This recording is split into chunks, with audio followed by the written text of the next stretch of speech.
Assalamualaikum warahmatullahi wabarakatuh. Perkenalkan, nama saya Dania Diatma Satria Wijaya. Saya Didia Ramadan. Nah, kali ini kita akan membahas bab tentang bank dan manajemen lembaga keuangan.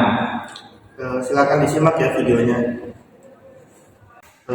Dan kamu tahu nggak tentang perbankan itu? Oh ya, di bukunya ini ada dasar-dasar perbankan yang dijelaskan. Dalam pengertian umum itu, bank menghasilkan keuntungan dengan menjual kewajiban dengan satu karakter tertentu, suatu kombinasi tertentu antara likuiditas, risiko, ukuran, dan tingkat pengembalian, dan menggunakan hasil penjualan tadi untuk membeli aset dengan karakteristik beragam. Nah, proses ini sering disebut sebagai transformasi aset atau asset transformation. Sebagai contoh, simpanan di bank milik seseorang dapat memberikan dana bagi sebuah bank sehingga bank tersebut dapat menyalurkan kredit rumah bagi seseorang lainnya. Nah, ini ada di sini itu kayak analisis tentang rekening T atau T-account. Nah, T-account ini adalah neraca yang disederhanakan, yang bentuknya seperti huruf T, yang hanya melampirkan perubahan yang terjadi di neraca dimulai dengan inisial yang menyatakan posisi neraca. Nah, ini neraca ini milik dari First National Bank ya, atau Bank First National. Nah, itu ada kayak dulu yang pelajaran akuntansi itu ada aset dan ada kewajiban. Nah, di antara aset dan kewajiban ini kan jumlahnya harus sama ya. Di sini ada, kalau aset itu masuk aset itu ada uang tunai. Uang tunai senilainya di sini kan ada 100 dolar ya. Di sini ada simpanan tabungan nilainya juga 100 dolar juga. Nah, antara aset dan kewajiban ini di dalamnya memang berbeda, tapi nanti hasil akhirnya itu harus sama. Misalkan ini 100 ya, jadi kan sama 100. Nah, ini ada juga yang masuk aset itu cadangan. Nah, yang kedua ada simpanan juga. Nah, cadangan ini jumlahnya 100, simpanan juga 100. Nah, kan jadi hasilnya sama juga. Nanti walaupun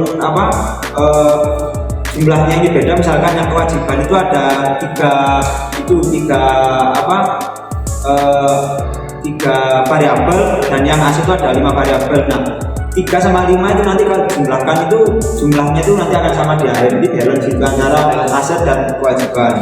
Nah, ini ada yang di sini asetnya itu 2 ya, ada cadangan wajib. Ya, wajibnya itu 10 kan, 10. Nah, cadangan lebih itu 90. Nah, itu yang di asetnya. Lalu yang di kewajiban itu tempat ada simpanan 100. Jadi antara ini walaupun di aset ini ada 2, yaitu cadangan wajib dan cadangan lebih, dan di kewajiban itu ada simpanan hanya 1. Namun yang aset ini jumlahnya 90 sama 10, dan di kewajiban ini jumlahnya langsung 100 kewajibannya. Nah, jadi seperti yang di orientan ini ya, jadi jumlahnya itu sama, balance antara aset dan kewajiban. Nah, lalu dalam perbankan itu kan ada kayak prinsip umum manajemen ya. Kamu tahu nggak apa aja itu prinsip umum manajemennya? Jadi prinsip manajemen itu ada likuiditas yang cadangan. Jadi secara singkatnya itu sebuah bank memiliki cadangan cukup menarikkan dana simpanan oleh nasabah. Jadi nggak harus berarti perubahan di bagian lain dari neraca.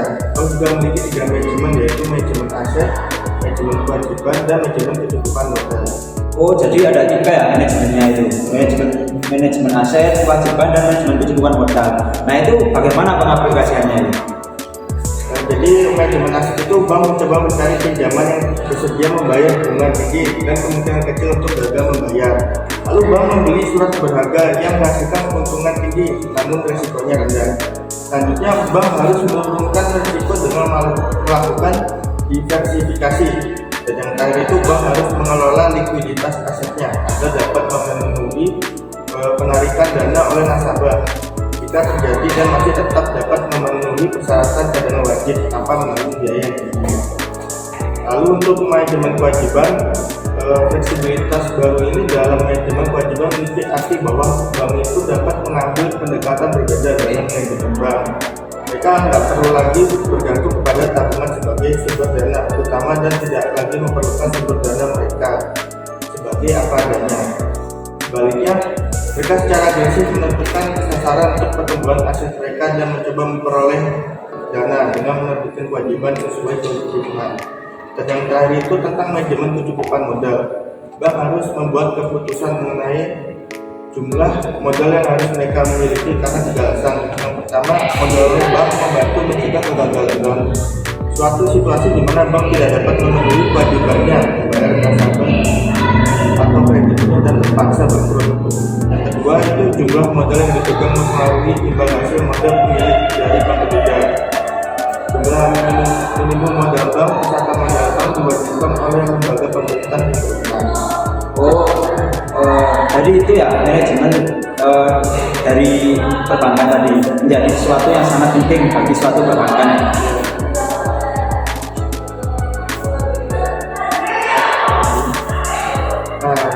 Namun bank juga dapat mengelola risiko kredit. Tapi kamu tahu nggak apa saja strategi pasar kredit dalam mengelola risiko kredit?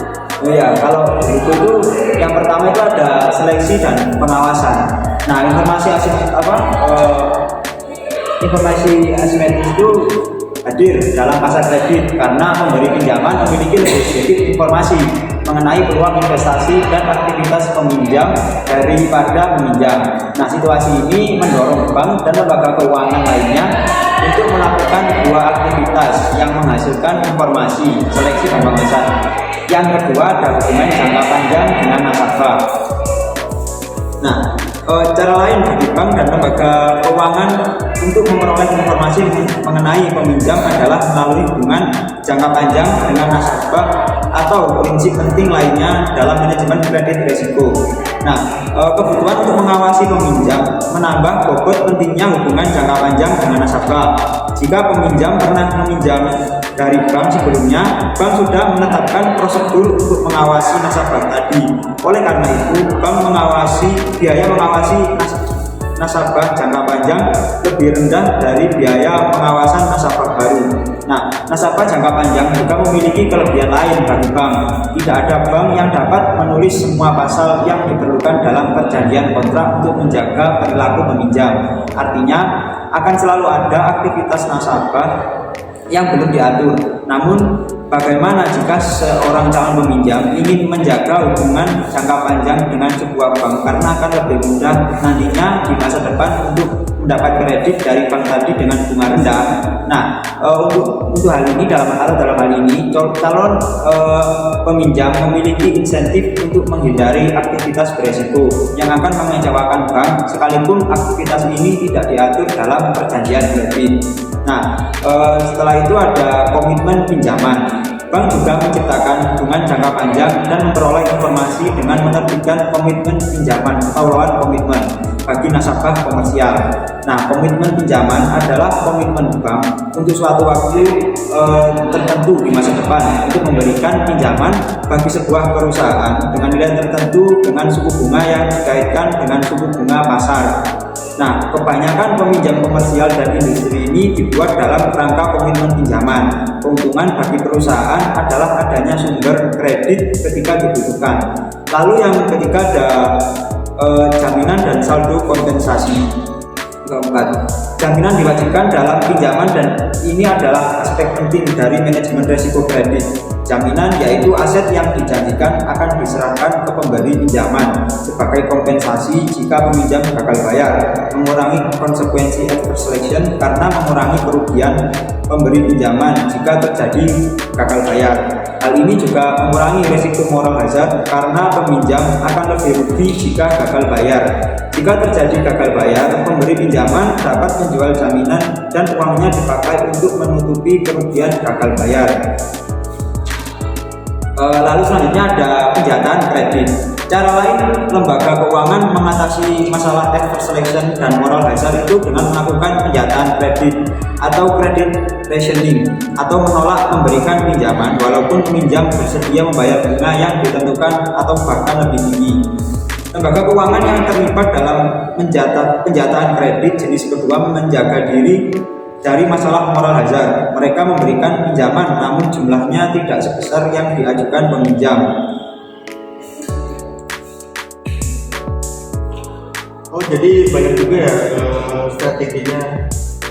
Ya, karena strategi tersebut sangatlah penting bagi kemajuan suatu bank. Nah, untuk selanjutnya itu juga bisa mengelola risiko dari suku bunga dengan analisis durasi dan gap.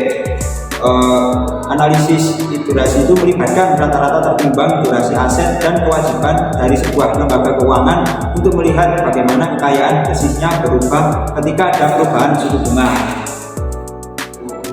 Jadi sekian ya pembahasan dari kami tentang bab ini yang tentang perbankan. Kurang lebihnya mohon maaf. Sekian dari kami. Wassalamualaikum warahmatullahi wabarakatuh.